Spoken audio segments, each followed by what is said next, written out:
Very good word, alteration. इसके पहले भी मैंने आपको ऑल्टरनेटिव करवाया था। यस, ये देखो, ये तो हमने पहले भी कवर कर लिया, लेकिन मुझे बताना था आपको थर्ड वाला। Okay, this has already been done. This has already been done in the root also and in the confused also. Alternate and alternative. Alteration तो अभी तक आपको क्लियर हो गया होगा। Alteration, alteration is change, modification. Alternation एक के बाद एक, one after another. But ये हमने नहीं किया। This is alteration A, this is alternation और this is altercation.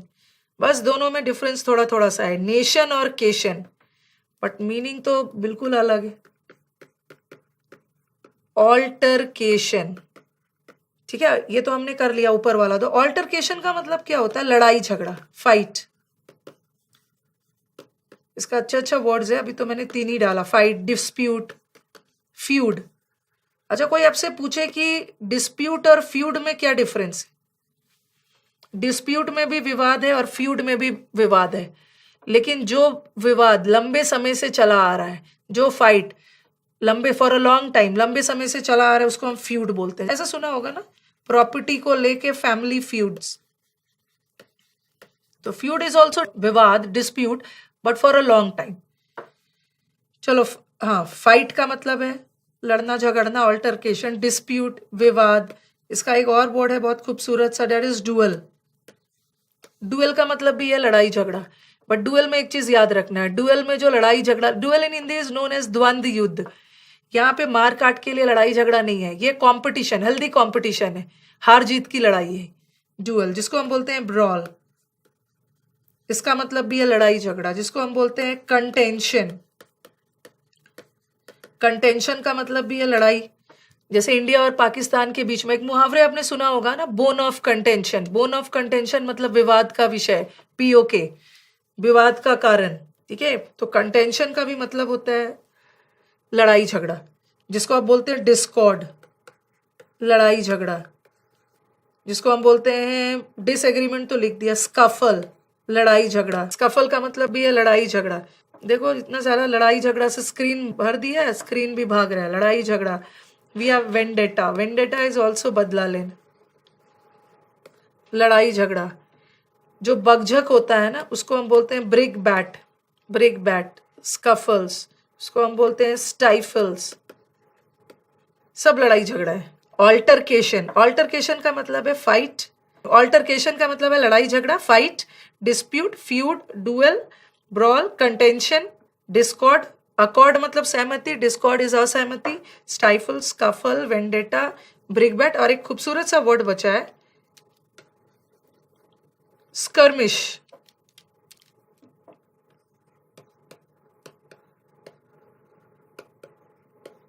स्कर्मिश का मतलब भी है लड़ाई झगड़ा। So we have done so many words related to लड़ाई झगड़ा, बट मेन आपको याद रखना, आप स्कर्मिश नहीं बोलो, आप ये याद रखोगे ब्रॉल, आप याद रखोगे डुअल। डुअल, डुअल में कंफ्यूज नहीं होना, आगे जाके मैं करवाऊंगी। कुछ बच्चों के दिमाग में DUAL वाला आ रहा हो, ये डुअल का मतलब होता है दोहरा, ठीक है, दोहरा।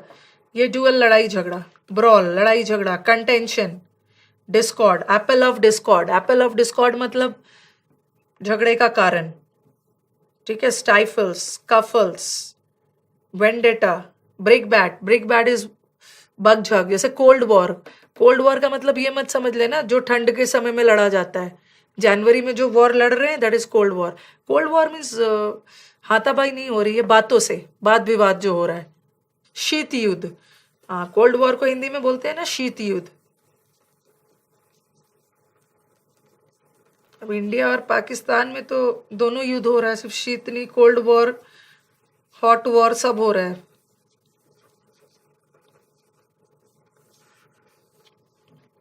एग्जाम्पल्स देखते हैं हम। He made an alteration in his will. यहां ऑल्टरेशन का मतलब क्या है? चेंज, ठीक है। अपने विल में, अपने वसीयत में मरने से पहले उसने ऑल्टरेशन किया। ऑल्टरेशन मतलब चेंज किया।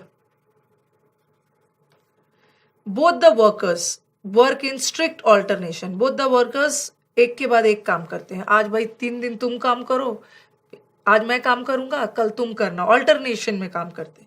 And what is this alteration? He was driver के साथ ऑल्टरेशन में फंस गया, मतलब बकझक में फंस गया, फाइट, क्वारल, लड़ाई झगड़ा। प्रिंसिपल और प्रिंसिपल, ओके।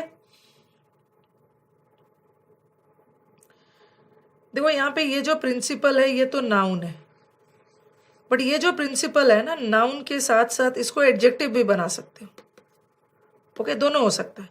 पहला वाला जो प्रिंसिपल है this is a noun and this second वाला प्रिंसिपल, दोनों में क्या डिफरेंस है? एक में ई है, PLE, और एक है प्रिंसिपल, PAL। PAL वाला नाउन भी है, एडजेक्टिव भी है, बट ये तो नाउन है। ये प्रिंसिपल, एक तो प्रिंसिपल का मतलब है आर्किमिडीज प्रिंसिपल, एक प्रिंसिपल का मतलब रूल है, डॉक्ट्रिन, सिद्धांत, वैल्यूज। जैसे उसने गांधी जी के प्रिंसिपल्स को अडॉप्ट किया, प्रिंसिपल्स को अडॉप्ट किया मतलब गांधी जी के प्रिंसिपल, सिद्धांतों को माना। और ये जो ये वाला प्रिंसिपल है, एक तो हेड होता है, स्कूल और कॉलेज के जो प्रिंसिपल होते हैं, और एक प्रिंसिपल का मतलब मेजर भी होता है, मेजर मतलब मुख्य। The principal care of his failure was his carelessness. चलो थोड़ा जगह बनाती हूँ मैं। उसके केयरलेसनेस का प्रिंसिपल कॉज मतलब उसकी असफलता का मेजर कॉज। यहाँ देखो, प्रिंसिपल का मतलब मेन भी मेजर भी हो सकता है, और head of an institution, school और कॉलेज वाला। द प्रिंसिपल कॉज, यहाँ पे हमारा जो कॉज है ये नाउन है। कैसा कॉज? प्रिंसिपल। तो यहाँ मैंने प्रिंसिपल को एज एन एडजेक्टिव भी यूज किया था। अभी मैंने बोला ना, प्रिंसिपल नाउन भी होता है, एडजेक्टिव भी होता है। जहां प्रिंसिपल का मतलब मेजर, मुख्य के सेंस में जाए, वहां का मेजर के सेंस में, MAJ, और वहां का प्रिंसिपल एडजेक्टिव है। बट स्कूल और कॉलेज वाला प्रिंसिपल तो नाउन है। देखो, the principle of the college, यहाँ तो मैंने प्रिंसिपल को एज अ नाउन रखा है, बट यहाँ का प्रिंसिपल एडजेक्टिव था। The principal cause of his failure, उसकी असफलता का मुख्य कारण उसकी लापरवाही थी। और कॉलेज के principal was invited to the meeting. Invited at the meeting या फॉर द मीटिंग नहीं होता है, इन्वाइटेड के साथ टू लगाते। He followed the principles of Gandhi ji, उसने गांधी जी के सिद्धांतों को फॉलो किया। ओके, तो यहाँ सिद्धांत के सेंस में चला गया। चलो अब नेक्स्ट स्लाइड पे मूव करते हैं। यस, प्रिंसिपल हो गया। अब 19th पे चलते हैं। This is also very good word, ये भी हमारा एग्जाम में जो इस पे बेस्ड प्रीवियस पेपर में क्वेश्चन आया है मैं करवाऊं। एक वर्ड आता है आपका यहाँ पे, देखो, वर्ड इज असेंट। ठीक है, दिस वर्ड इज असेंट, और असेंट का उल्टा होता है डिसेंट। फादर ने आपको पिकनिक पे जाने का असेंट दिया, मतलब फादर ने आपको पिकनिक पे जाने का अप्रूवल दिया। असेंट किया मतलब अप्रूव किया। ठीक है, आपको इजाजत दी, परमिशन दिया, एग्री किया आपकी बात से। और डिसेंट का मतलब होता है डिसअप्रूव, डिसअप्रूव करना, मना कर दिया, डिसएग्री किया, प्रोटेस्ट किया, विरोध कर दिया। प्रोटेस्ट करने के सेंस में जा रहा है ये असेंट करना। और सबका मीनिंग देखो आप, पहले तो पार्ट ऑफ स्पीच भी देख लो। असेंट, ये असेंट नाउन भी होता है, ये असेंट वर्ब भी होता है। असेंट करना मतलब सहमति देना, एग्री टू समथिंग और अप्रूव। यहां मैंने दिया, फादर ने आपको पिकनिक पे जाने का असेंट दिया, अप्रूवल दिया, और ये भी असेंट है। जिस तरह ये ASS का ENT होता है, उसका डिसेंट होता है, उसी तरह ये देखो, ये असेंट। जैसे एरोप्लेन में बोलते हैं ना, जब प्लेन लैंड करने वाला होता है तो बोलते हैं प्लेन डिसेंट कर रहा है, DEC। आपने मैथ्स में असेंडिंग और डिसेंडिंग पढ़ा होगा। असेंडिंग का मतलब है असेंडिंग ऑर्डर में करते हो ना, छोटे से बड़ा, और डिसेंडिंग इज बड़ा से छोटा। असेंट होना मतलब छोटा से बड़ा, नीचे से ऊपर जा रहा है। द एक्ट ऑफ क्लाइंबिंग, ऊपर जाना, छोटे से धीरे धीरे करके ऊपर जाना। डिसेंट का मतलब होता है नीचे आना, कमिंग डाउन। तो ascent is act of climbing up और डिसेंट इज क्लाइंबिंग डाउन। और उसी तरह ये दोनों का प्रोनाउंसिएशन तो सेम था, असेंट एंड असेंट, बट ये क्या है? Accent. What is this accent? Accent को हम बोलते हैं लहजा, बोलने का लहजा। एक्सेंट मतलब इस उच्चारण करने की कला, a particular way of pronouncing words. जैसे आप देखोगे ब्रिटिश लोग, ब्रिटिश भी इंग्लिश बोलते हैं, अमेरिकन भी इंग्लिश बोलते हैं। अमेरिकन का जो वे ऑफ प्रोनाउंसिएशन, अमेरिकन का उच्चारण करने का अलग स्टाइल है, और ब्रिटिश का एक्सेंट अलग होता है। जैसे अमेरिकन्स, हमारे जो ब्रिटिश है वो शेड्यूल बोलते हैं, जो अमेरिकन्स दे से स्केड्यूल, ब्रिटिश टोमेटोज बोलते हैं और अमेरिकन टोमेटो। ठीक है, तो अलग अलग, जैसे आप हमारे इंडिया में ही हिंदी ही देख लो ना, हिंदी ही हर स्टेट में अलग तरीके से बोली जाती है, हर लोग का एक्सेंट अलग होता है, लहजा अलग होता है। ठीक है, एक ही लैंग्वेज को बोलने का लहजा अलग अलग है। तो accent is your art of pronunciation, your a particular way of pronouncing the words. Okay, तो ए डबल एस का सहमति, डिसेंट इसका उल्टा, और ये असेंट नीचे से ऊपर और डिसेंट इज ऊपर से नीचे, और ये एक्सेंट तो उच्चारण करने की कला। जो द मैनेजर, मैनेजर ने प्रस्ताव को असेंट किया, असेंटेड मतलब the manager agreed to the proposal. There was a general assent about his achievement, उसके उपलब्धियों को, उसके अचीवमेंट को लेके सब लोग सहमत थे, एग्री कर गए। बट मैंने क्या किया, ये असेंट को एज अ नाउन यूज किया है, यहाँ एज अ वर्ब यूज किया। असेंट नाउन भी हो सकता है, वर्ब भी हो सकता है, बट जिस फॉर्म में भी लगे मीनिंग तो दोनों का सेम ही होगा। सहमति, approval. The ascent of the mountain, जो माउंटेन का असेंट था, माउंटेन का असेंट मतलब माउंटेन की चढ़ाई। चढ़ाई कैसे बनती है, जब नीचे से ऊपर जो माउंटेन का असेंट था वो बहुत स्टीप, स्टीप मतलब खड़ा पहाड़, तो यहाँ पे असेंट सही है। It was the soft accent that held her attention, सब लोग उस पर ध्यान क्यों देने लगे, क्योंकि उसने बहुत सॉफ्ट एक्सेंट में बात की। सॉफ्ट एक्सेंट में बात करना मतलब बहुत सॉफ्ट लहजे में, वर्ड्स को बहुत सॉफ्टली प्रोनाउंस करती थी, and as a result of which she was the object of attention among all. सब लोग उस पर ध्यान दे रहे थे। आप सॉफ्ट एक्सेंट में बोलते हो ना, नो डाउट चीज़ों को बहुत सॉफ्टली अच्छे से एक्सेंट में बोलोगे तो लोग आपकी तरफ ध्यान देंगे ही। ये तो हमारा एक्सेंट वाला वर्ड था, असेंट। और इसी से रिलेटेड मैंने आपके दूसरे स्लाइड में वर्ड डाला है, ठीक, इसी का ऑपोजिट किया है।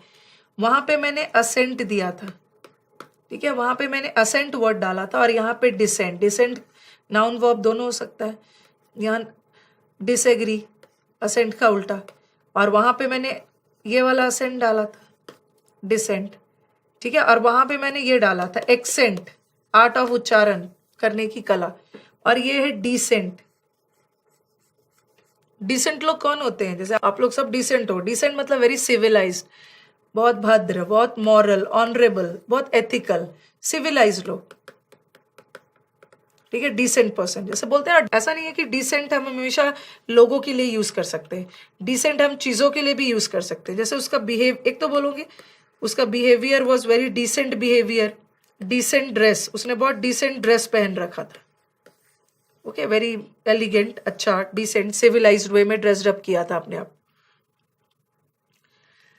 ही डिड एवरीथिंग टू सप्रेस, उसने हर काम किया, सप्रेस मतलब दबाना, अपने राजनीतिक, पॉलिटिकल डिसेंट, राजनीतिक प्रोटेस्ट, जो लोग उसको, उसका विरोध कर रहे थे, प्रोटेस्ट कर रहे थे, जो लोग उसके साथ सहमत नहीं थे, उसको दबाने के लिए उसने सारा जी जान लगा दिया। तो यहाँ डिसेंट, DISSENT, इसका मतलब है disapproval, disagreement. Passengers must fasten their seat belts prior to descent, जब प्लेन डिसेंट होना मतलब ऊपर से नीचे आना, असेंट इज नीचे से ऊपर जाना और डिसेंट इज ऊपर से नीचे आना। जब प्लेन ऊपर से नीचे आता है, लैंड करता है, अपने अपने सीट बेल्ट्स बांध लेने। और उसका डिसेंट बिहेवियर, ओके, उसका सिविलाइज, भद्र स्वभाव, मॉरल, एथिकल स्वभाव की वजह से वो सारे लोग का फेवरेट था। प्रोनाउंसिएशन कहीं ना कहीं सेम लग रहा है आपको, बट स्पेलिंग भी अलग है, मीनिंग भी अलग है। इस पे बेस मैंने आपके लिए प्रैक्टिस सेट भी रेडी रखा है। व्हाट डिड आई से, विदाउट प्रैक्टिस वोकैब 1 वोकैब 2 दोनों इनकम्प्लीट है। Practice makes a man perfect. Ultimately आपको प्रैक्टिस कैसे करना है, आपके पास जब ऑप्शंस आ गया, और ऑप्शंस कंफ्यूजन में डालेंगे, एकदम कंफ्यूज करने वाला, बट आप कंफ्यूज नहीं होगे, सही ऑप्शन चुनोगे। ये है फॉरवर्ड, ठीक है, और ये वर्ड है फॉरवर्ड, फॉरवर्ड, और ये फॉरवर्ड। जैसे इसको ऐसे याद रखो, फोर फादर्स, आपके फोर फादर्स कौन थे, आपके पूर्वज, ठीक है। ये फोर, FORE, ये फोर का मतलब होता है बिफोर, पहले। आपके फोर फादर्स मतलब आपके पूर्वज। FORE जो फोर होता है ना, उसका मतलब होता है पहले, बिफोर। ओके, फॉरवर्ड और ये है फॉरवर्ड, दोनों में काफी डिफरेंस है। ये फॉरवर्ड का मतलब होता है, फॉरवर्ड का मतलब होता है प्रीफेस। जैसे कोई भी आप बुक खरीदते हो तो बुक के पहला दूसरा पेज में एक हिंदी में लिखा हुआ एक इंट्रोडक्शन रहता है। सीधा बुक का चैप्टर या कोई भी नॉवल का एपिसोड स्टार्ट नहीं हो जाता, शुरू में एक पेज में इंट्रोडक्शन रहेगा, जिसको हम हिंदी में प्रस्तावना बोलते हैं या जिसको हिंदी में हम भूमिका बोलते हैं। तो ये फॉरवर्ड का मतलब होता है a short preface, a short introduction to something. ठीक है, a short introduction to a book, इसको हम प्रीफेस भी बोलते हैं, इसको हम प्रीएम्बल भी बोल सकते हैं। Preamble is also short introduction. और ये फॉरवर्ड, मूव फॉरवर्ड, ये फॉरवर्ड एडवर्ब है, इसका मतलब होता है आगे बढ़ो। ये फॉरवर्ड शुरू में, ठीक है, बिफोर के सेंस में, ये फॉरवर्ड तो आगे बढ़ना है। The boy was asked, boy को बोला गया कि वो अपने बुक के लिए एक फॉरवर्ड लिखे। ये लगा के दे देंगे एग्जाम, ये गलत है, फॉरवर्ड नहीं होगा, ये फॉरवर्ड तो आगे आगे बढ़ना है, फॉरवर्ड होगा। यहाँ फॉरवर्ड का मतलब होता है प्रीफेस, जिसको आप इजी लैंग्वेज में इंडेक्स भी बोल सकते हो। जैसे आप बुक खरीदते हो तो बुक का इंडेक्स होता है ना, शॉर्ट इंडेक्स में क्या क्या, ये बुक क्या क्या है, बुक के कंटेंट्स क्या क्या है, नाउन है, प्रोनाउन है, शॉर्ट इंट्रोडक्शन, भूमिका, प्रस्तावना के सेंस में। बॉय को बोला गया कि इस बुक के लिए एक इंट्रोडक्शन लिख दो। Technology has taken us a big step forward, technology ने हमें एक स्टेप और आगे बढ़ाया है। ठीक है, या मूव फॉरवर्ड, लाइफ में रुकना नहीं है, हमेशा आगे बढ़ते रहना है, तो move forward. Forward and this is pronunciation is also different, forward and forward. Next word पे चलते हैं हम, कॉन्शियस। सबसे पहले तो इसका प्रोनाउंसिएशन सही सीखना है। This is conscious. कॉन्शियस का मतलब होता है सचेत होना, अवेयर होना। ठीक है, जिसको हिंदी में बोलते हैं सचेत। आपके अगल बगल क्या हो रहा है, आपको सचेत रहना है, यू शुड बी अवेयर। बहुत सारे बच्चे इसको कंसाइंस पढ़ते हैं, okay, and when I correct them ना, दे से कि मैम हमने तो स्कूल में कंसाइंस बोला जाता था, but this is not consign. Conscience नहीं है, अलग तोड़ दिया, दिस इज कन and this is science. This is not conscience, this is conscience. Okay, आप बोलते हो ना, जब कभी कभी आप गलत काम करने जाते हो, रेडी हो जाते हो गलत करना है, बट लास्ट मोमेंट में आपका कॉन्शियंस आपको अलाउ नहीं करता है, तो आपका अंतरात्मा, ठीक है, this conscience in Hindi is known as अंतरात्मा। अंतरात्मा means your inner sense which tells you the difference between right and wrong. ठीक है, तो ये कंसाइंस नहीं बोलोगे, this is conscience. Okay, your conscience did not allow you to do this unethical work. Okay, कोई भी गलत काम करने के लिए आपका कॉन्शियंस आपको अलाउ नहीं कर रहा है, अंतरात्मा के सेंस में जाता है। And what is this कंसेंशियस? देखो वर्ड एकदम बिल्कुल सेम, एन तक तो सब सेम सेम लग रहा है। दिस कंसेंशियस, कंसेंशियस लोग कौन होते हैं? हाईली एथिकल, ये सिद्धांतवादी है, दे आर वेरी ऑनेस्ट, जिसको हम स्क्रूपलेस भी बोलते हैं। बहुत खूबसूरत वर्ड है, ये याद रखना है। Scrupulous people are the people who are very ethical, सिद्धांतवादी, प्रिंसिपल्ड, मॉरल, हर चीज नैतिकता वाले बेस पे चलते हैं। पहला वाला क्या था? कॉन्शियस। कॉन्शियस का मतलब होता है सचेत होना। She is very conscious of her rights, वो अपने अधिकारों को लेकर बहुत जागरूक है, means she is aware of. Okay, and her conscience did not allow her to do the immoral act, अनैतिकता वाला एक्ट करने से उसके अंतरात्मा ने उसे रोका। ये तो अंतरात्मा हो गया। And he was thorough, thorough था मतलब थरोली, हर काम पूरे डिटेल में उसने, थरो था, वेल वर्स्ड, चीजों को डिटेल में किया था। एंड कंसेंशियस रादर देन ब्रिलियंट, इस बच्चे के बारे में बोला जा रहा है कि ये बहुत ब्रिलियंट तो नहीं था, ठीक है, बहुत ज्यादा नॉलेजेबल, ब्रिलियंट, एक्सीलेंट तो नहीं था, but he was very thorough and very conscientious. He is very conscientious means he is very careful, हर काम नैतिकता बेस पे करना, very ethical, very principle, very honest. और जो लोग स्क्रूपलेस होते हैं, स्क्रूपलेस, स्क्रूपलेस को नेगेटिव नहीं मानना है, this is a positive word. Ethical, सिद्धांतवादी, और सिद्धांतवादी लोग भी ऑनेस्ट होते हैं, सिंसियर होते हैं, पॉजिटिव वर्ड है। नेक्स्ट वर्ड इज ह्यूमैनिटी और ह्यूमैनिटीज। अब ये मत समझ लेना ह्यूमैनिटी का प्लूरल ह्यूमैनिटीज होता है, कुछ वर्ड ऐसे होते हैं ना जिसका प्लूरल बनता है तो मीनिंग पूरी तरह से चेंज हो जाता है. The same is the case with humanity. जैसे अब छोटा सा वर्ड देख लो, मैंने लिखा बॉय और बॉय का प्लूरल बॉयज किया. बॉय से बॉयज बना तो मीनिंग कहीं भी चेंज नहीं हुआ, meaning is same. But if I से वुड, वुड से वुड्स, मतलब बदल गया. वुड का मतलब लकड़ी और वुड्स का मतलब जंगल. The tiger lives in the wood नहीं होगा वुड्स. मैंने एक वर्ड लिखा आयरन. आयरन का मतलब लोहा, और आयरन्स का मतलब बहुत सारा लोहा मत समझ लेना. Irons is Bediya. The prisoner was in irons. Okay, तो कुछ वर्ड ऐसे होते हैं ना जिसमें एस लगता है तो उसका मीनिंग पूरी तरह से चेंज हो जाता है. The same is the case with humanity and humanities. ये humanity in Hindi is known as मानवता, मानवता बेसिस. और ये जो ह्यूमैनिटी है, this is an abstract noun, भाववाचक संज्ञा. और भाववाचक संज्ञा का कभी भी प्लूरल नहीं बनता है. ये मत समझ लेना ह्यूमैनिटी इज मानवता और ह्यूमैनिटीज इज बहुत सारा मानवता, ऐसा नहीं है. ये वर्ड अलग ही है. This humanity means compassion. मानवता मतलब सारा गुण से भरा हुआ. आप काइंड भी हो, आप हेल्पफुल भी हो, आप पोलाइट भी हो, आप सिंपैथेटिक भी हो, तो पूरे सद्भावना से भरा हुआ. Generous, benevolent, friendly. और ये जो ह्यूमैनिटीज है ना, जैसे आज के डेट में ह्यूमैनिटीज हम किसके लिए यूज करते हैं? Humanities is a subject. जैसे आप किसी से पूछोगे कि आप अपना ग्रेजुएशन क्या में कर रहे हो, तो वो आर्ट्स ना बोल के ह्यूमैनिटीज बोलेगा कि मैं तो अपना ग्रेजुएशन ह्यूमैनिटीज में कर रहा हूं. तो humanities is a stream. Humanities हमारा एक सब्जेक्ट है. ओके, और कौन सा सब्जेक्ट? लिटरेचर वाला. अब साइंस जो है वो ह्यूमैनिटीज नहीं है. ह्यूमैनिटीज में हमारा क्या आ जाएगा? History, political science, English, geography, philosophy, ये सब ह्यूमैनिटीज वाला सब्जेक्ट है. तो ह्यूमैनिटीज एक सब्जेक्ट किसका? लिटरेचर, लैंग्वेज, फिलोसफी, हिस्ट्री वाला.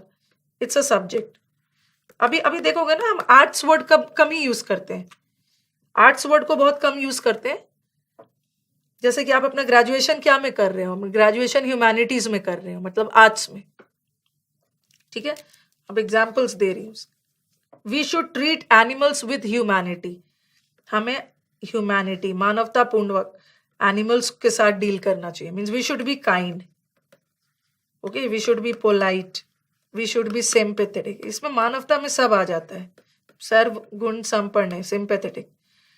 और वो अपना ग्रेजुएशन किस में कर रहा है? ह्यूमैनिटीज में कर रहा है. This is a subject. ठीक है, ह्यूमैनिटीज एक सब्जेक्ट. कंफ्यूजन में नहीं रहना. नेक्स्ट वर्ड पे आते हैं. Humility and humiliation. ये वर्ड भी आपको कंफ्यूज कर सकता है क्योंकि टिल आई तो सेम है. ह्यूमिलिटी और ह्यूमिलिएशन आई तक सेम है. आप पहली नजर में जब ह्यूमिलिटी को देखोगे ना तो आप कंफ्यूज होगे किससे? इंसल्ट से. ह्यूमिलिटी का मतलब होता है इंसल्ट, क्योंकि आपके दिमाग में तो ये दौड़ रहा होगा ह्यूमिलिएट.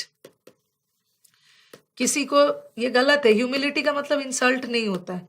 ह्यूमिलिएट का मतलब होता है इंसल्ट करना. ठीक है, किसी को ह्यूमिलिएट करना मतलब किसी को इंसल्ट करना.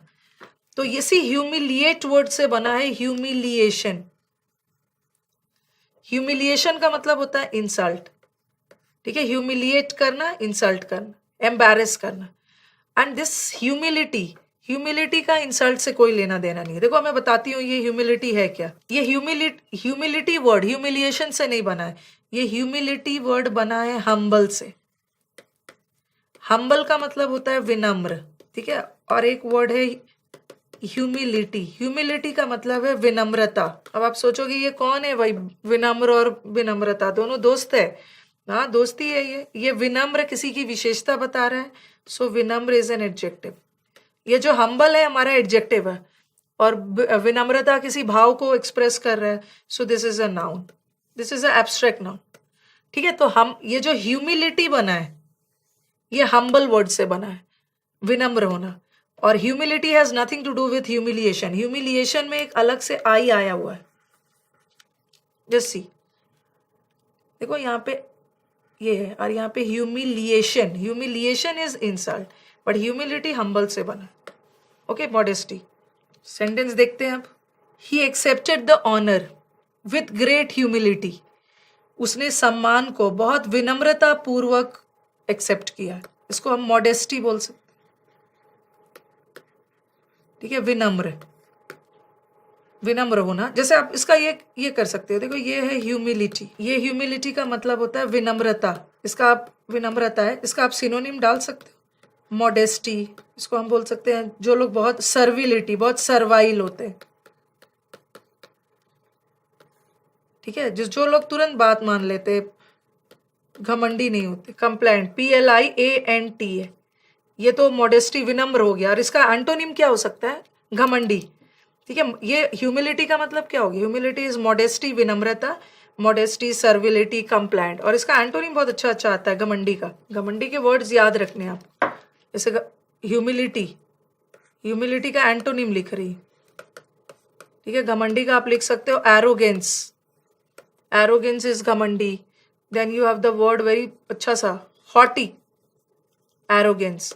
एक वर्ड आता है वैनिटी, अब वैनिटी बोलोगे मैम, वैनिटी तो और भी सुना है, वैनिटी वैन, जब हमारे एक्टर्स वगैरह वैनिटी वैन में मेकअप करने जाते हैं। वैनिटी हैज टू मीनिंग्स, एक वैनिटी का मतलब घमंड के सेंस में, और एक वैनिटी जो वैनिटी वैन होता है, जैसे गर्ल्स वैनिटी केस कैरी करते हैं, मेकअप का सामान उसमें कैरी करते हैं। एक वर्ड होता है, बहुत अच्छा सा वर्ड है, सुपरसीलियस, अपने आप को सुपर समझता है, क्यों, क्योंकि वो घमंडी है, सुपरसीलियस, वैनिटी, हॉटी, एरोगेंस। और एक और बहुत अच्छा सा वर्ड है कंसीटेड, कंसीटेड का मतलब भी होता है घमंडी। ये सारे घमंडी के सेंस में। और ह्यूमिलिटी तो ध्यान रखना, मैंने सिनोनिम नहीं दिया, मैंने इसका एंटोनिम दिया है उल्टा, और सिनोनिम में इसके पहले लिखवा दिया था मैंने, सर्विलिटी, कंप्लायंट, हम्बल वाले सेंस। उसने इस ऑनर को बहुत विनम्रता पूर्वक एक्सेप्ट किया। Next, the employ had to suffer humiliation, employ को अपने रूखे व्यवहार के लिए बहुत शर्मिंदगी सहनी पड़ी, तो ये तो इंसल्ट के सेंस में, नेगेटिव। नेक्स्ट पे चलते हैं, 25th। देखो हमने कंफ्यूज में करीब 25 वर्ड्स कवर कर लिया। डुअल, इसके पहले भी मैंने अभी आपको डुअल बता, ये डुअल, दिस डुअल का मतलब होता है double, dual policy of the government, दोहरा, डबल, ट्विन, पेड। और ये डुअल अभी बताया था ना, लड़ाई झगड़ा, ब्रॉल, स्कर्मिश, स्कफल, ये सब तो बताया था, लड़ाई झगड़े के सेंस। तो ये dual is double, twin, paid. Fight, ये ई वाला डिस्प्यूट के सेंस में, विवाद। The committee has a dual function, committee का फंक्शन डुअल है, मतलब कमिटी का दोहरा फंक्शन है, एक तो एडवाइस भी कर रहा है, साथ में रेगुलेट भी कर रहा है, एडवाइजरी फंक्शन भी है और रेगुलेटरी फंक्शन भी है, दोनों काम कर रहे हैं, एडवाइस भी कर रहा है और चीजों को नियंत्रण भी कर रहा है। ऑफिसर ने उसे चैलेंज किया डुएल के लिए, द्वंद युद्ध या फाइट के लिए, आओ भाई लड़ो, देखते हैं कौन जीतता है। ओके, दोनों के स्पेलिंग में भी डिफरेंस है, नो डाउट प्रोनाउंसिएशन सेम है। एल, डुएल, दोहरा, और ये डुएल तो द्वंद युद्ध, फाइट, डिसएग्रीमेंट। ओके, ये हमारा डुएल वाला वर्ड था। चलो, now let us move to the next word. The next word is tortuous and torturous. Okay, torturous, torturous word किससे निकल के आया, ये जो हमारा टॉर्चर, किसी को टॉर्चर करना इस प्रताड़ित करना, ओके, उसे सताना, मेंटल टॉर्चर भी हो सकता है, फिजिकल टॉर्चर भी हो सकता है। और ये टॉर्चर वर्ड से बना है टॉर्चरस। ये जो हमारा टॉर्चर है, ये मैंने नाउन फॉर्म में दिया, नाउन और वर्ब दोनों हो सकता है, ठीक है, बट ये टॉर्चरस, OUS है, एडजेक्टिव फॉर्म में है, बट मीनिंग तो सेम ही है दोनों का, टॉर्चर करना, प्रताड़ित करना किसी को। टॉर्चर के बहुत अच्छे अच्छे वर्ड्स है, एक है किसी को एगेनाइज करना, एगेनी वर्ड सुना है ना, पीड़ा देना। एक वर्ड बहुत अच्छा सा, एक्सक्रूशिएट, जैसे जीसस क्राइस्ट को बहुत ज्यादा एक्सक्रूशिएट किया गया था, कील ठोक के लटका दिया गया था, एक्सक्रूशिएशन मतलब बहुत पेन देना, प्रताड़ित करना, जिसको हम बोलते हैं टॉर्मेंट करना। टॉर्मेंट करना का मतलब भी होता है प्रताड़ित करना, और ये तो टॉर्चरस है, ठीक है, कॉजिंग टू मच पेन और सफरिंग। टॉर्चर वर्ड से बना है टॉर्चरस, ये टॉर्चर वर्ड से बना है, किसी को बहुत ज्यादा पेन, सफरिंग, टॉर्चर करना। अब नेक्स्ट वर्ड इज टॉर्चुअस, कोई भी चीज घुमावदार हो, कोई भी चीज ट्विस्टेड हो, उसको हम बोलते हैं वेरी टॉर्चुअस, वेरी क्रूकेट टाइप से। एक तो क्रूकेट का मतलब बदमाश भी होता है, ठीक है, कोई भी चीज बहुत घुमावदार हो, ट्विस्टेड हो, जो सीधा ना हो, ओके, स्ट्रेट ना हो, बहुत ट्विस्टेड हो, उसको हम बोलते हैं वेरी, कोई भी चीज बहुत कॉम्प्लिकेटेड हो, घुमावदार मतलब बहुत complicated, very complex, not straightforward, that is tortuous. ये tortuous means the things which are very twisted, not straightforward, very complicated, very difficult to understand. And ये तो प्रताड़ित करना. तो देखो, they walk through the tortuous streets of the old city. जो पुराना शहर था उसके स्ट्रीट्स घुमावदार थे. ठीक है. और ये देखो, 3 years ऑफ टॉर्चरस इम्प्रिजनमेंट. जो कैद में उसको प्रताड़ित किया गया 3 सालों तक, प्रताड़ित करने के बाद फिर लास्ट में उसको फ्री कर दिया गया. तो यहाँ टॉर्चरस है. यहाँ टॉर्चरस किस सेंस में? टॉर्चर, प्रताड़ित करने के सेंस में. बट यहाँ तो घुमावदार है. एक टॉर्चुअस को हम और बोल सकते हैं, जैसे मैंने बोला, a tortuous way of speaking. A tortuous way of speaking. कुछ लोग होते हैं ना जो डायरेक्टली नहीं बोलते हैं, चीजों को घुमा घुमा कर बोलते हैं. इनडायरेक्ट वे ऑफ स्पीकिंग, जिसको हम बोलते हैं beat about the Bush.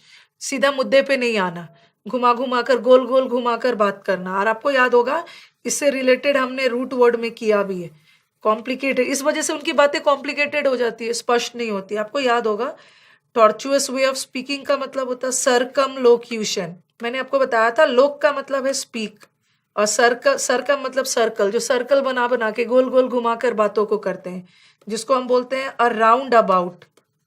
Round about way of speaking का मतलब क्या है? Round about. राउंड अबाउट किसको बोलते हैं? गोल चक्कर, गोल अंबर को, गोल गोल घुमाकर बात को बोल रहे हो. डायरेक्ट राउंड अबाउट, डायरेक्ट मुद्दे पे नहीं आ रहे. अ round about, round about way of speaking. एक तो ये हो गया. इसको बोल सकते हो indirect way of speaking. Tortuous तो पता है, tortuous way of speaking, directly नहीं बोल रहे हो, घुमा घुमा कर बात को बोल रहे हो. तो ये तो टॉर्चुअस का मैंने क्या लिख दिया? सिनोनिम्स. हो सकता है इसके एग्जाम में एंटोनिम भी आ गया. इसका एंटोनिम क्या हो गया? कि जो, ये तो हमारा सिनोनिम हो गया. देखो, एंटोनिम यहां पे लिख रहे हैं. ये तो direct way of speaking, directly बोला, वेरी स्ट्रेट फॉरवर्ड, जो है सामने. दे आर फोर्थराइट, जो है मुंह पे बोलेंगे, गोल गोल घुमा के नहीं बोलेंगे. ये इसका एंटोनिम हो गया. ओके. और ये मैंने आपको बता दिया, जो सिटी के जो रोड्स थे, they were very tortuous, very घुमावदार थे. अब आ जाओ नेक्स्ट वर्ड. 27th वर्ड है, that is climatic, and the next one is climactic. Let us see, very beautiful words, both of them. ये this climatic, climatic is related to climate, मौसम से related है. इसे क्लाइमेट, और इसको मैं बोलूंगी क्लाइमेटिक. ठीक है, ये मौसम है और ये क्लाइमेटिक के सेंस में क्लाइमेट है. बस कुछ डिफरेंस नहीं है, मीनिंग सेम है. क्लाइमेट नाउन है और क्लाइमेटिक एडजेक्टिव है. बस एडजेक्टिव और नाउन का डिफरेंस है, मीनिंग इज सेम है. स्पेलिंग देखना, ये है क्लाइमेटिक, MATIC, क्लाइमेटिक. और ये है क्लाइमैक्टिक. ये क्लाइमैक्टिक किससे रिलेटेड है? क्लाइमेक्स. क्लाइमेक्स वर्ड सुना होगा. ये तो क्लाइमेटिक तो क्लाइमेट से रिलेटेड है, और ये जो क्लाइमैक्टिक है, that is related to climax. आपने मूवी देखते हो तो देखा होगा ना, मूवी का क्लाइमैक्स आ गया. क्लाइमैक्स मतलब एकदम पीक पॉइंट. क्लाइमैक्स मतलब एकदम पीक पॉइंट, अब सस्पेंस खत्म होने वाला है. ठीक है, पीक पॉइंट आ गया, एंड पॉइंट आ गया, क्लाइमैक्स सीन. क्लाइमैक्स वाला सीन होता है ना, क्लाइमैक्स सीन जहाँ पे अब सस्पेंस खत्म होने वाला रहता है. तो climactic is related to climax, and climate is related to climatic. Climatic is related to climate. ये देखो, different parts of the earth, earth के डिफरेंट पार्ट्स में डिफरेंट क्लाइमेट होते हैं. और ये है क्लाइमैक्टिक सीन. क्लाइमैटिक सीन मतलब एंड का जो सीन था, फादर एंड डॉटर वाला, दैट वाज वेरी टचिंग, दिल को छू लेने वाला सीन था. ये है क्लाइमैक्टिक सीन, अंत का सस्पेंस वाला सीन. चलो अब नेक्स्ट वर्ड पे आते हैं. ये तो हमारा क्लाइमेटिक हो गया. डिस्क्रीट एंड डिस्क्रीट, बस ई और टी का डिफरेंस है. ओके, बट मीनिंग तो काफी डिफरेंट है. ये है हमारा, जैसे केमिस्ट्री वगैरह में पढ़ा होगा आपने, दोनों एडजेक्टिव है. Both of them are adjectives and both of them they have the same pronunciation. Homonyms है दोनों. बट डिस्क्रीट, आपने ये सब केमिस्ट्री में पढ़ा होगा. डिस्क्रीट पार्टिकल्स, डिस्क्रीट का मतलब है कोई भी चीज बहुत सेपरेट है, अलग अलग है, और जिस वजह से वो बहुत क्लियर है. ठीक है, डिस्क्रीट का मतलब होता है, डिस्क्रीट पार्टिकल्स का मतलब है the things which are very, the particles और the things which are very clear, okay, they are very separate and as a result of which बहुत क्लियर है, क्लैरिटी हो। ये CRE वाला है। और एक होता है डिस्क्रीट। डिस्क्रीट लोग कौन होते हैं? जो चीजों को बहुत सावधानी से करते हैं, जैसे उसने अपने काम को बहुत डिस्क्रीट तरीके से किया, वेरी कॉशियस, अभी दिया था ना, वेरी प्रूडेंट, वेरी मेटिक्यूलस, ओके, सोच समझ के, ध्यान से। Watch is made up of बहुत डिस्क्रीट गियर्स। जो वॉच में छोटे छोटे गियर्स होते हैं, आपने देखा होगा, जो रिस्ट वॉच होते हैं छोटे छोटे स्क्रू टाइप से होते हैं, अलग अलग पार्ट होते हैं, अलग अलग छोटे छोटे सेपरेट। तो यहाँ तो डिस्क्रीट, और यहाँ उसने काम को बहुत डिस्क्रीट तरीके से किया, मीन्स वेरी केयरफुल वे में। Next word is efficient and दूसरा है इफेक्टिव। ठीक है, इफिशिएंट और इफेक्टिव दोनों एडजेक्टिव है। समटाइम्स कुछ ऐसे वर्ड्स होते हैं आपको लगेगा दोनों तो एडजेक्टिव है, but there is a slight difference in the meaning. जैसे मैंने आपको अभी बताया था ना, continuous, continuous is also an adjective और continual is also an adjective. This continuous is non stop, but ये अक्सर होता है, रुक रुक कर होता है। उसी तरह एफिशिएंट, एफिशिएंट किसी की कैपेबिलिटी की, किसी की कैपेबिलिटी, कोई कैपेबल है, कोई स्किलफुल है। तो एफिशिएंट हम जनरली किसके लिए यूज करते हैं? क्षमता, ठीक है, किसी की योग्यता के लिए यूज करते हैं। हाउ कैपेबल इज ही, कितना कैपेबल है, कितना एबल है, स्किलफुल, ठीक है, क्षमता योग्यता के लिए। And what is effective? Effective मतलब असरदार। आपकी बातें मुझ पे कितना इफेक्टिव रहा, ये तो आने वाला वक्त ही बताएगा, मीन्स आपकी बातों का कितना असर हुआ। तो efficient goes in sense of your ability to do a thing, and effective is the effect that a thing produces on you. ठीक है, तो एफिशिएंट का मतलब है केपेबल, स्किलफुल, और इफेक्टिव का मतलब है प्रोड्यूसिंग अ डिजायर्ड रिजल्ट, मनचाहा रिजल्ट प्रोड्यूस करना। मतलब यहाँ किस सेंस में हो गया? असरदार। Okay, the new machine is more efficient. हमारा जो न्यू मशीन है पुराने वाले से ज़्यादा एफिशिएंट है, मतलब पुराने वाले से ज़्यादा नया मशीन में क्षमता है, ज़्यादा अच्छा काम कर सकता है, ज़्यादा लंबे समय तक काम कर सकता है। और जो प्रिंसिपल का लेक्चर दिया उसका बहुत असरदार लेक्चर था। The lecture was very effective, बहुत प्रभावशाली बोल सकते हो, वेरी असरदार, वेरी प्रभावशाली। But efficient goes in sense of ability. Next word पे चलते हैं।